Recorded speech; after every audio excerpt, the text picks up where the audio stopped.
नमस्कार, मैं हूं कुमार अनिल। राहुल गांधी के संविधान बचाओ अभियान का असर अब बिहार में साफ साफ दिखने लगा है।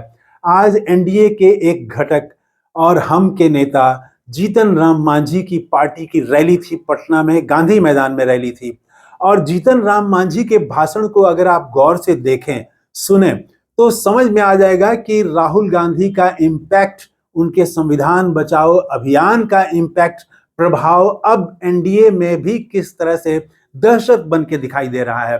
वो आज उनका भाषण अगर आप सुने जीतन राम मांझी का, तो स्पष्ट हो जाएगा। आज उनके भाषण में उन्होंने बार बार काफी जोर दिया इस बात पर कि दलितों को बंटना नहीं है। अगर हम बंट गए तो सत्ता से हम दूर हो जाएंगे। ये वही जीतन राम मांझी हैं जो सिर्फ 6 महीना पहले, पिछले साल अगस्त में, जब सुप्रीम कोर्ट का फैसला आया था कि जो अनुसूचित जातियों का रिजर्वेशन है उसके बीच सब कैटेगरी बनाई जा सकती है, उसके उसमें क्रीमी लेयर के आधार पर उसमें श्रेणी बनाया जा सकता है। तो यही जीतन राम मांझी थे जिन्होंने सुप्रीम कोर्ट के फैसले का स्वागत किया था। और तब उन्होंने कहा था कि दलितों में असमान भी हैं, असमानता है, सारे दलित एक नहीं हैं, और जो दलितों में विकास से पीछे छूट गए हैं उनको मौका मिलना चाहिए। जिन्होंने आरक्षण का लाभ उठाया है, जो आगे बढ़ गए हैं, उनको छोड़ना चाहिए। और तब चिराग पासवान का स्टैंड था कि सुप्रीम कोर्ट का जो फैसला है उससे वो सहमत नहीं थे और वो उसमें रिवीजन के लिए, फैसले पर पुनर्विचार के लिए वो फिर से अपील करना चाहते थे। और उनका कहना ये था कि दलितों के लिए जो आरक्षण है उसमें क्रीमी लेयर लागू नहीं हो सकता है, क्रीमी लेयर का कंसेप्ट यहाँ के लिए नहीं है। तो दोनों ने एक दूसरे के खिलाफ स्टैंड लिया था। वो जीतन राम मांझी और चिराग पासवान दोनों कन्फ्लिक्टिंग स्टैंड ले रहे थे, एक दूसरे के विपरीत खड़े थे। तो तब तो वो दलितों में बंटवारे की बात कर रहे थे और यहां तक कह रहे थे कि हम तो शुरू से कह रहे हैं कि सारे दलितों में एक नहीं है, दलितों में बंटवारा होना चाहिए, जो पीछे छूट गए हैं। बिहार में महादलित जनता दल यू ने भी कहा था कि हम तो शुरू से ही महादलित बना के काम कर रहे हैं। तो वही जीतन राम मांझी जो 6 महीना पहले सुप्रीम कोर्ट के फैसले के साथ थे कि दलितों में उप श्रेणी बननी चाहिए, कैटेगरी बननी चाहिए, आज वो दलितों की व्यापक एकता की बात कर रहे हैं।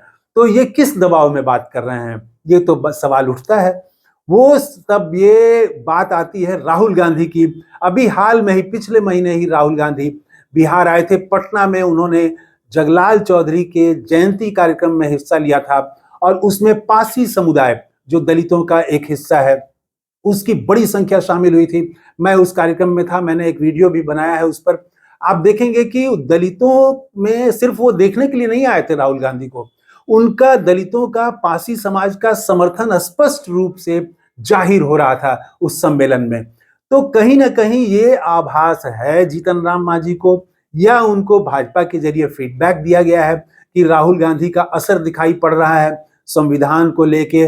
आरक्षण जिस तरह से कम किया जा रहा है पिछले दरवाजे से, जो स्कॉलरशिप है दलितों का, अभी कल ही मल्लिकार्जुन खड़गे ने वो सवाल उठाया कि दलित छात्रों की जो स्कॉलरशिप है उसको लगातार कम किया जा रहा है, उसकी राशि कम की जा रही है। तो ये सब सवाल जो है बन रहे हैं। सबसे बड़ा तो सवाल संविधान है, फिर दलितों का आरक्षण है, फिर ये स्कॉलरशिप, ऐसे कई मुद्दे बन रहे हैं और दलितों में नाराजगी दिखाई पड़ रही है। तो ये उनको फीडबैक मिला होगा या भाजपा ने, एनडीए के दूसरे घटकों ने दिया होगा। शायद इसीलिए वो बार बार इस पर जोर दे रहे थे कि दलितों को बांटना नहीं है। तो 6 महीना पहले जो उनका स्टैंड था वो बांटने के पक्ष में थे, आज एकजुटता की बात कर रहे हैं। एक बात और करूंगा कि सिर्फ राहुल गांधी ही नहीं, बिहार में एक और चीज हो रहा है। अभी 2 दिन पहले सी वोटर का एक सर्वे सामने आया जिसमें बताया गया कि नीतीश कुमार की लोकप्रियता से दोगुनी से भी ज्यादा लोकप्रिय तेजस्वी यादव हो गए हैं। तेजस्वी यादव को 41% लोग नेता मान रहे हैं, वो चाहते हैं कि मुख्यमंत्री बने, और सिर्फ 18% लोग वो नीतीश कुमार के पक्ष में हैं। और दूसरे नेता तो और भी नीचे हैं, और बल्कि प्रशांत किशोर, उनको 15% लोग पसंद कर रहे हैं। और इसके बाद में ये 8% लोग जो हैं वो सम्राट चौधरी जो भाजपा के नेता रहे हैं, प्रदेश अध्यक्ष रहे हैं, फिलहाल वो उप मुख्यमंत्री हैं, तो उनको सिर्फ 8% लोग, और चिराग पासवान को मुख्यमंत्री के रूप में सिर्फ 4% लोग देखना चाहते हैं। तो बिहार में जितने भी नेता हैं वो सबसे आगे, काफी आगे तेजस्वी यादव चले गए हैं, और इसमें दलित वोट भी शिफ्ट कर रहा है, उसका एक हिस्सा भी राजद की तरफ भी शिफ्ट कर रहा है।